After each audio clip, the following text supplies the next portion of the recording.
नमस्कार, मैं सरांधा आप सभी दर्शकों का अन्नदाता कार्यक्रम में स्वागत करती हूं। किसान हमारे देश के अन्नदाता हैं और वे ही हमारे देश के भाग्य विधाता हैं। ऐसे ही भारतीय किसानों को खेती बाड़ी से जुड़ी हुई बहुत सी नई लाभकारी जानकारियां देने के लिए हर रोज सुबह हम आपके साथ आते हैं। तो चलिए कार्यक्रम शुरू करने से पहले देखते हैं क्या है आज के अन्नदाता। मूंग और उड़द फसलों में अभी पीला मोजैक रोग दिखाई दे रहा है। ये रोग फसल में बड़ी तेजी के साथ फैलता है, साथ ही इससे फसल का उत्पादन भी कम हो जाता है। ऐसे में रोग की पहचान कर इसका नियंत्रण कैसे करें, इस बारे में बता रहे हैं कृषि विज्ञान केंद्र जिला पूर्वी सिंहभूम के कृषि वैज्ञानिक डॉक्टर भूषण। आज आप लोगों से हम जो समर मूंग के बारे में बात करेंगे, गर्मा मूंग जो खेती करते हैं उसके बारे में, और मूंग की खेती के बारे में। जो हम देखते हैं कि मूंग की खेती करते हैं उसमें बहुत सारे उत्पादन जो उसका कम होने का बहुत सारा कारण होता है। खास करके एक जो उसमें अटैक जो डिजीज़ का होता है उसमें येलो मोजाइक वायरस जो है उसके अटैक के कारण बहुत ज़्यादा समस्या उत्पन्न होती है और हमारे उत्पादन को प्रभावित करती है। आज के डेट में आप जान ही रहे हैं, सुन रहे हैं, काफ़ी जो कोरोना वायरस चला हुआ है उसी तरह का ये हमारे पौधों के लिए, फसलों के लिए येलो मोजाइक वायरस जो है YMV के नाम से जानते हैं, जो कि काफ़ी नुकसानदेह है। पीला मोजेक रोग सफेद मक्खी द्वारा फैलती है। मक्खी एक रोगग्रस्त पौधे की पत्ती पर बैठती है और मक्खी जब दूसरे पौधे पर बैठती है तो पूरे खेत में संक्रमण फैल जाता है। इस तरह से ये रोग पौधों में फैलता है। रोग ग्रसित पौधों में पीलापन पीला मोजेक बीमारी की वजह से होता है, जो एक विषाणु जनित बीमारी होती है। अगर रोग के लक्षणों की बात करें तो पौधे की वृद्धि कम हो जाना, पौधों का पीलापन, ऐंठ जाना, सिकुड़ जाना इत्यादि लक्षण प्रदर्शित होते हैं। कभी कभी पत्तियां भी खुरदुरी हो जाती हैं और मोटापन लिए गहरा हरा रंग धारण कर लेती हैं। रोग के लक्षण प्रारंभ में फसल पर कुछ ही पौधों पर प्रकट होते हैं और धीरे धीरे बढ़कर भयंकर रूप धारण कर लेते हैं।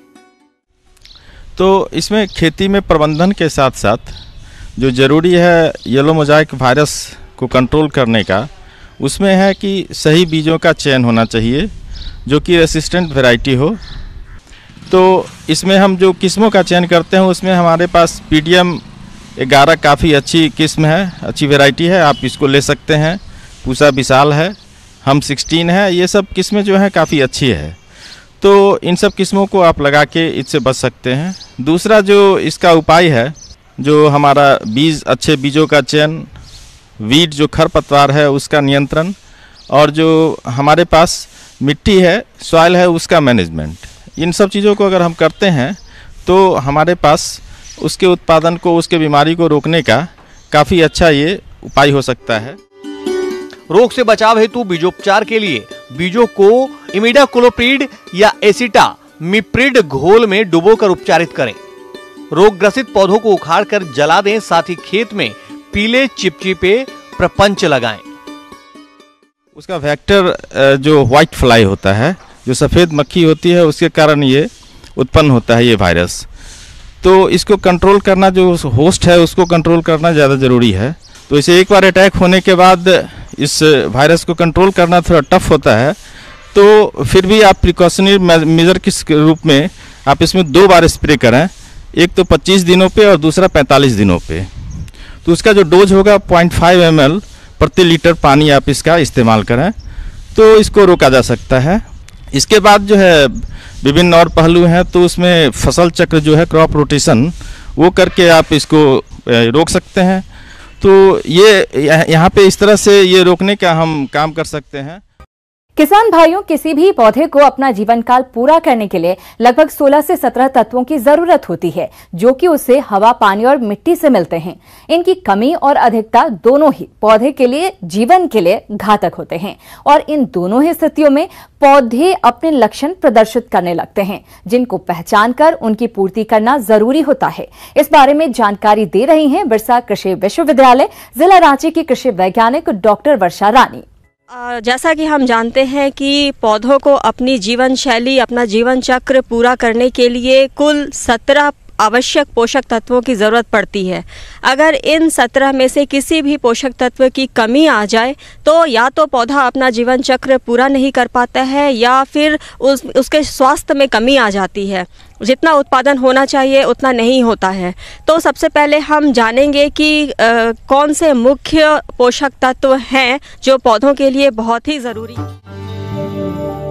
पौधों की उचित बढ़वार और जीवन चक्र सफलतापूर्वक पूरा करने के लिए मुख्य तौर पर 17 तत्वों की आवश्यकता होती है, जिनमें carbon, oxygen, hydrogen, nitrogen, phosphorus, potash, calcium, magnesium, sulphur, iron, zinc, copper, manganese, molybdenum, boron, chlorine और निकेल शामिल हैं। इनमें से कार्बन, ऑक्सीजन और हाइड्रोजन वायु और पानी से पौधों को मिल जाते हैं। शेष 14 तत्व भूमि से ही प्राप्त करने होते हैं, लेकिन भूमि में उपस्थित तत्वों की मात्रा भूमि कटाव, रिसाव, बहाव और भूमि से गैस के रूप में उड़ने, खरपतवारों और फसलों द्वारा उपयोग कर लिए जाने के कारण तेजी से कम होते जा रहे हैं। अगर भूमि में इन तत्वों की पूर्ति न की जाए तो उसकी उपजाऊ शक्ति कम हो जाती है।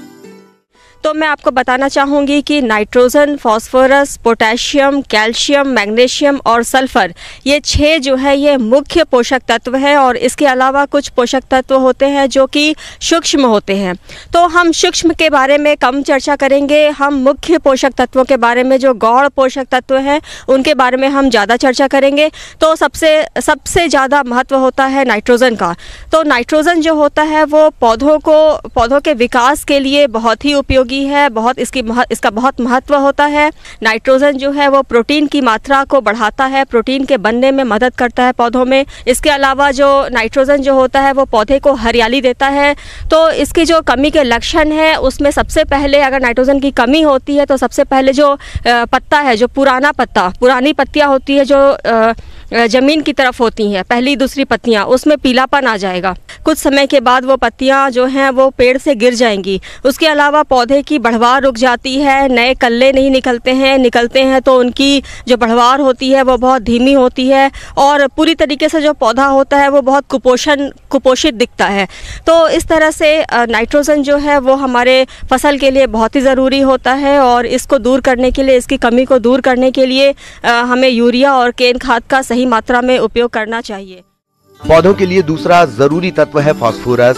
फास्फोरस की उपस्थिति में कोशा विभाजन शीघ्र होता है। फास्फोरस मिलने से पौधों में बीज स्वस्थ पैदा होता है तथा बीजों का भार बढ़ता है। इसके कारण बीजों का अंकुरण तेजी से होता है। फास्फोरस के प्रयोग से जड़ें तेजी से विकसित तथा सुदृढ़ होती हैं। पौधों में खड़े रहने की क्षमता बढ़ती है। अगर फास्फोरस की कमी के लक्षणों की बात करें तो इसकी कमी के कारण पौधे छोटे रह जाते हैं। पत्तियों का रंग हल्का बैंगनी, नीला या भूरा हो जाता है। पहले ये लक्षण पुरानी या निचली पत्तियों पर दिखते हैं। दाल वाली फसलों में पत्तियां नीले हरे रंग की हो जाती हैं। पौधों की जड़ों की वृद्धि व विकास बहुत कम होता है। कभी कभी जड़ें सूख भी जाती हैं। फास्फोरस के बारे में मैं खासतौर से बताना चाहूँगी कि वो गतिशील नहीं होता है और गतिशील नहीं होने की वजह से आप जहाँ उसे मिट्टी में डालेंगे वहाँ वो बंद हो जाएगा। वो मिट्टी के साथ एक कम्प्लेक्स बना लेता है और वहाँ बंद हो जाता है और पौधों को उपलब्ध नहीं होता है। इसलिए जब आप फास्फोरस का जब छिड़काव नहीं करना चाहिए, उसको बस जड़ों के पास या बीज के आसपास 2 से 2.5 सेंटीमीटर इंच आगे पीछे और नीचे की ओर डालें और वो सही तरीके से पौधे को या बीज को उपलब्ध हो पाएगा। तीसरा महत्वपूर्ण पोषक तत्व है वो है पोटेशियम। पोटेशियम जो है वो पौधों को रोग से बचाता है और साथ ही साथ सूखा से भी उसको सूखा से बचाता है। तो पोटेशियम बहुत ही महत्वपूर्ण है। साथ ही साथ ये बहुत सारे एंजाइम्स का घटक है। इसलिए पोटेशियम जो है वो बहुत ही ज़रूरी होता है। इसके जो कमी के लक्षण हैं वो यूँ होता है कि पत्तियाँ पीली पड़ जाती हैं और जो पत्तियों का किनारा है, सिरा है, जिसको हम मार्जिन बोलते हैं, वो बिल्कुल झुलसा हुआ दिखेगा, बिल्कुल जला हुआ सा भूरे रंग का दिखेगा। ऐसा लगेगा जैसे किसी ने उसे जला दिया हो। ये जो सिम्टम है, ये जो लक्षण है, ये खास तौर से पोटेशियम की कमी की वजह से होता है। तो किसानों को इस लक्षण को पहचानने में देर नहीं करनी चाहिए, क्योंकि जितनी ज़्यादा देर होगी उतनी ही ज़्यादा उनका दुष्प्रभाव पड़ेगा उनकी फसलों पर। कैल्शियम कोशिका भित्ति का एक प्रमुख अवयव है जो कि सामान्य कोशिका विभाजन के लिए आवश्यक होता है। कोशिका झिल्ली की स्थिरता बनाए रखने में सहायक होता है। एंजाइम्स की क्रियाशीलता में वृद्धि करता है। पौधों में जैविक अम्लों को उदासीन बनाकर उनके विषाक्त प्रभाव को समाप्त करता है। कार्बोहाइड्रेट के स्थानांतरण में मदद करता है। पौधे में कैल्शियम की कमी होने लगे तो उसका जो लक्षण है वो आप इस प्रकार से पहचान सकते हैं कि जो पत्तियां होती हैं वो छोटी हो जाएंगी, आकार में छोटी हो जाएंगी और किनारा उसका पत्तियों का किनारा मुड़ने लगेगा, मुड़कर वो ऊपर की ओर उसका जो मुड़ाव होगा वो ऊपर की ओर होगा और पत्तियां जो है कप की तरह दिखाई देंगी, कप नुमा हो जाएंगी। तो अगर आपको ऐसा कोई लक्षण दिखता है आप फसल में तो आपको समझ जाना चाहिए कि आपके पौधे में कैल्शियम की कमी हो रही है और इसके लिए आपको पर्याप्त मात्रा में जो आपको उर्वरक की ज़रूरत है वो आप दे सकते हैं, कैल्शियम सल्फेट दे सकते हैं और इस तरह से आप कैल्शियम का जो दुष्प्रभाव है इसको ख़त्म कर सकते हैं, दूर कर सकते हैं। उसके अलावा जो पोषक तत्व है जिसकी जानकारी मैं आपको देना चाहूँगी वो है सल्फ़र और इसका जो लक्षण है, कमी के जो लक्षण हैं वो आप इस तरह से पहचान सकते हैं कि जो पत्तियाँ होती हैं, ऊपरी पत्तियाँ, जो ऊपर की नई पत्तियां होती हैं वो सामान्य रूप से पीली पड़ जाती हैं और उसका जो बढ़वार है, पौधे का जो बढ़वार है वो भी रुक जाता है। गंधक पौधों में प्रोटीन संरचना को स्थिर रखने में सहायता करता है, तेल संश्लेषण और क्लोरोफिल के निर्माण में मदद करता है, विटामिन के उपापचय क्रिया में योगदान करता है। गंधक की पूर्ति के लिए खेत की तैयारी के समय 20 से 25 किलोग्राम जिंक सल्फेट का प्रयोग किया जाना चाहिए। कई फसलों में इसके पर्णीय छिड़काव करके भी गंधक तत्व की पूर्ति कर सकते हैं। उसके बाद आता है मैग्नीशियम। मैग्नीशियम जो है वो पौधों के लिए बहुत ज़रूरी होता है और जो प्रकाश विश्लेषण की प्रक्रिया होती है जिससे पौधा अपना भोजन बनाता है उसके लिए मैग्नीशियम बहुत ही ज़रूरी होती है। तो अगर मैग्नीशियम की कमी हो जाए तो पौधे में पीलापन आता है, लेकिन इसका जो पीलापन आता है उसको वो कुछ इस तरह का होता है कि जो नसें होती हैं, पत्ते की जो नस होती है वो हरी रहेगी और नसों के बीच का जो जगह है, जो पत्तियां हैं, नस के बीच वाली जो पत्ती है वो पीली पड़ जाएगी। तो अगर ऐसा कोई लक्षण आप देख रहे हैं अपने फसल पे, अपने पौधे पे, तो आपको समझ जाना चाहिए कि मैग्नीशियम की कमी हो गई है और आपको तुरंत ही किसी वैज्ञानिक से इसकी सलाह लेनी चाहिए। और मैग्नीशियम के लिए मैग्नीशियम सल्फेट या अन्य जो उर्वरक मिल रहे हैं मार्केट में वो आपको लेकर आपको इस कमी को दूर करने का प्रयास करना चाहिए। स्वास्थ्य और उत्पादकता को बनाए रखने के लिए जरूरी है कि उसमें पोषक पदार्थों की कमी न हो। इसका पता लगाने के 3 तरीके हैं: मिट्टी की जांच, पौधे का विश्लेषण और खेत की जांच। जांच के ये तरीके मात्रात्मक और गुणात्मक प्रकार के हैं। मिट्टी की उर्वरकता पर भी पौधे का विकास निर्भर करता है। अगर मिट्टी में नियमित रूप से एक के बाद एक फसल उगाई जा रही है तो उसकी उर्वरकता बनाए रखने के लिए जैविक खाद और उर्वरकों का इस्तेमाल किया जाना चाहिए। किसानों को बीज बोने और पौधे के विकास के दौरान पोषण से भरपूर उर्वरक और खाद डालने चाहिए, क्योंकि मिट्टी की उर्वरकता बनी रहने से ही पौधे का विकास और पैदावार ठीक से होगी। प्रदेश में इस समय तापमान धीरे धीरे बढ़ रहा है। ऐसे में मानव तो जैसे तैसे इस गर्मी से अपने आप को बचा लेता है, लेकिन पशुओं के सामने इससे बड़ी समस्या पैदा हो जाती है और अधिक गर्मी के कारण पशुओं में लू लगने की संभावना हमेशा बनी रहती है। इस प्रकार की समस्या से अपने पशुओं को कैसे बचाएं, इसके बारे में जानते हैं बिरसा कृषि विश्वविद्यालय जिला रांची के पशु वैज्ञानिक डॉक्टर भूषण कुमार से। जैसे कि अभी हम लोग जान रहे हैं कि अभी जो तापमान बहुत ज़्यादा बढ़ चुका है और गर्मी अपने प्रकोप में है और इस समय पशुओं में लू लगने की बहुत बड़ी समस्या होती है। लू मुख्यतः लगता है 2 मुख्य कारणों से। एक तो कि तापमान बहुत ज़्यादा बढ़ गया हो बाहर का वातावरण का, दूसरा है कि जिस बाड़ी या घर में रहना उसमें नमी बहुत ज़्यादा बढ़ गई हो। तो दोनों ही रूप में पशुओं को लू लगने की समस्या हो सकती है। गर्मी के मौसम में पशुओं को अपने शरीर का तापमान सामान्य बनाए रखने में काफी दिक्कतें आती हैं। हीट स्ट्रेस के कारण जब पशुओं के शरीर का तापमान 101.5 डिग्री फ़ारेनहाइट से 102.8 फ़ारेनहाइट तक बढ़ जाता है, तब पशुओं के शरीर में इसके लक्षण दिखने लगते हैं। हीट स्ट्रेस के दौरान गायों में सामान्य तापक्रम बनाए रखने के लिए खान पान में कमी, दुग्ध उत्पादन में 10 से 25% की गिरावट, दूध में वसा के प्रतिशत में कमी, प्रजनन क्षमता में कमी, प्रतिरक्षा प्रणाली में कमी आदि लक्षण दिखाई देते हैं। अपने शरीर के तापमान को गर्मी में भी सामान्य रखने के लिए पशुओं की शारीरिक क्रियाओं में कुछ बदलाव देखने को मिलते हैं। लू लगने के लक्षण क्या होते हैं कि वो जब शुरू में लू लगती है तो जानवर बहुत ज़्यादा उत्तेजित हो जाती है। उसके क्या होता है, वो छाया खोजेगी और वो जीभ निकाल के हाँफेगी, बस सांस लेगी, सांस ज़्यादा तेज लेगी और वो पानी ज़्यादा पीना शुरू करेगी और उसका जो स्किन चमड़ा जो होगा चमड़ी सूख जाएगी।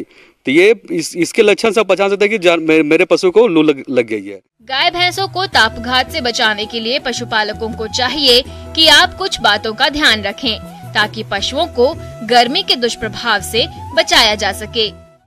तो इसके उपाय के लिए चाहिए कि हमें तुरंत उसे खुले हवादार बने, उसके लिए जो पशु का जो घर है उसके अंदर, उसके लिए कि ठंडी हवा आनी चाहिए, हवा का सही प्रभाव होना चाहिए।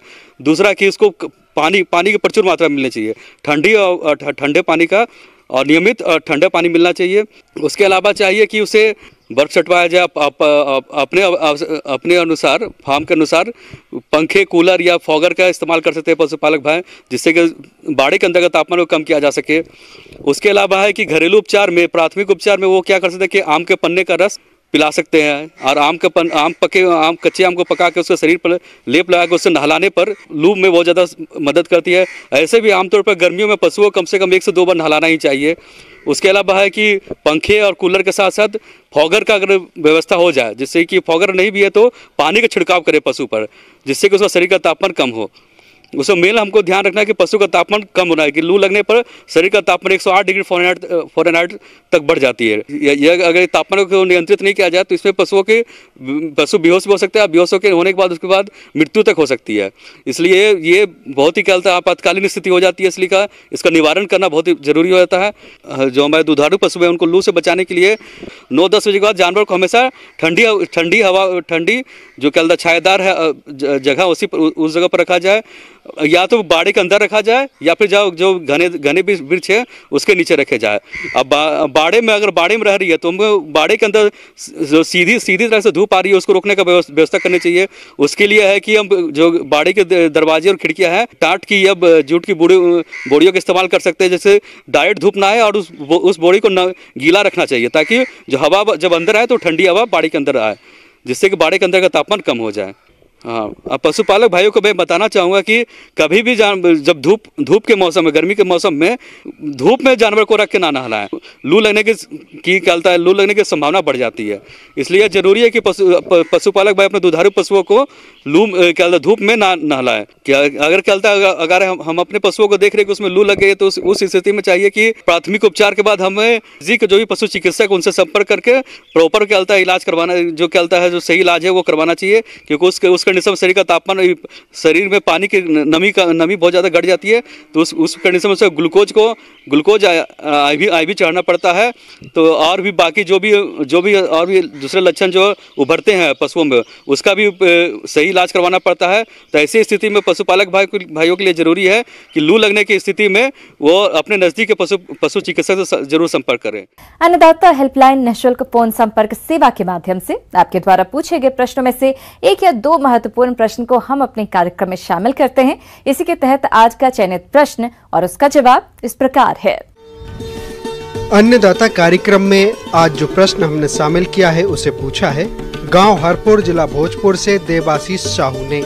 आपने गेंदे की फसल की देखरेख पर जानकारी चाहिए है, तो देवाशीष जी आपकी जानकारी के लिए देखिए कार्यक्रम का यह है अंश। किसान भाइयों ने अपने गेंदे का फसल लगा रखा होगा, वो अभी उसके लिए सबसे पहले उनको क्या करना है कि लगा चुके हैं तो उसमें ये देखना है कि उसमें प्रॉपर इरिगेशन हो रहा है कि नहीं, क्योंकि ये एक साकी पौधा होता है जिसमें इसकी वानस्पतिक वृद्धि लगभग 55 से 60 दिनों में पूरी हो जाती है। तो इसमें अगर हम सर्दियों में लगाए हैं तो 7 से 10 दिन के अंतराल पे पानी देते रहते हैं, जिससे प्रॉपर नमी बनी रहे। गेंदा की खेती में पौधों की बढ़वार एवं पुष्पोत्पादन में सिंचाई का विशेष महत्व है। सिंचाई के पानी का pH मान 6.5 से 7.5 तक लाभकारी पाया गया है। गर्मी में 5 से 6 दिन और सर्दी में 8 से 10 दिन के अंतराल पर सिंचाई करनी चाहिए, क्योंकि इसमें नमी के इसमें घास वगैरह होता है, तो ये मॉइस्चर और न्यूट्रिएंट के लिए दोनों को एब्जॉर्ब करता रहता है। तो इसके लिए हम प्रॉपर वीडिंग भी करते रहते हैं और ताकि इसमें नमी बनी रहे। और इसमें एक काम और करना है कि अगर जो पौधे जो लगा चुके हैं तो उसमें लगभग 35 से 40 दिनों बाद उसमें PGR, जो इसको बोलते हैं पादप वृद्धि नियामक, एक केमिकल होता है जो SADH, उसको 250 से लेकर 2000 ppm का छिड़काव करते हैं, जिससे उसमें प्रॉपर मतलब फ्लावरिंग होती रहे, मतलब अच्छी उपज प्राप्त हो सके किसानों को। और उसके बाद इसमें एक आता है आपका मतलब खाद, बची हुई यूरिया है, वो हम पौधा रोपण के लगभग 30 दिनों बाद और 45 दिनों बाद डालते हैं। जब 45 दिनों बाद हम यूरिया डालते हैं यानी दूसरे टाइम में, तो उसमें हम क्या करते हैं कि उसको मिट्टी को गुड़ाई करके मिट्टी को चढ़ा देते हैं, ताकि उसका प्रॉपर मतलब स्टैंडिंग रहे, वो गिरे ना पौधा। पौधों की खुटाई यानी शीर्ष नोचन पौधे के फैलाव को बढ़ाने के लिए किया जाता है। इसमें पौधों के शीर्ष भाग को तोड़ दिया जाता है। पौधों की खुटाई हाथ से करनी चाहिए। जब पौधों की लंबाई जमीन की सतह से 15 सेंटीमीटर से अधिक हो जाए तब खुटाई करें, और यह ध्यान रखें कि खुटाई के उपरांत पौधे पर 4 से 5 पूर्ण विकसित पत्तियां बनी रहें। रेड स्पाइडर माइट और चेपा, तो रेड स्पाइडर माइट जब लगता है तो वो क्या करता है कि उसकी पत्तियों के ऊपरी हिस्से से रस को चूसता है, या फिर जो एकदम नरम रहते हैं पौधे के पार्ट्स, उससे रस चूसता है। इसके लिए हम मैलाथियान या फिर मेटासिस्टाक 0.2% का छिड़काव करते हैं। चेपा ये हरे रंग का होता है, ये पत्तियों की निचले सतह से रस को चूसता है, जहाँ से चूसता है वहाँ पे पत्तियाँ काली पड़ने लगती हैं और इसका अच्छा सा ग्रोथ नहीं हो पाता है। इसके लिए हम डाइमेथोएट यानी रोगार का 300 ml प्रति लीटर 300 ml लगभग 500 लीटर पानी में डाल के छिड़काव करते हैं, या फिर मेटासिस्टाक्स का भी 0.2% का घोल बना के छिड़काव करते हैं। अब आइए देखते हैं कल दिखाए जाने वाले कार्यक्रम की मुख्य झलकियां। कद्दू वर्गीय फसलों में लगने वाले घातक रोग और रोकथाम के उपाय, अलसी की कटाई, गहाई और भंडारण करते समय ध्यान देने योग्य जरूरी पहलू। किसान भाइयों, अन्नदाता आपकी सेवा के लिए संकल्परत है। कृषि संबंधित समस्या और सुझावों के लिए आप हमें इस पते पर संपर्क कर सकते हैं। प्रोड्यूसर अन्नदाता, news 18 Bihar Jharkhand, Ramoji film city Hyderabad 501512। साथ ही आप हमें ईमेल भी कर सकते हैं। हमारा ईमेल है p18annadatabihar@nw18.com।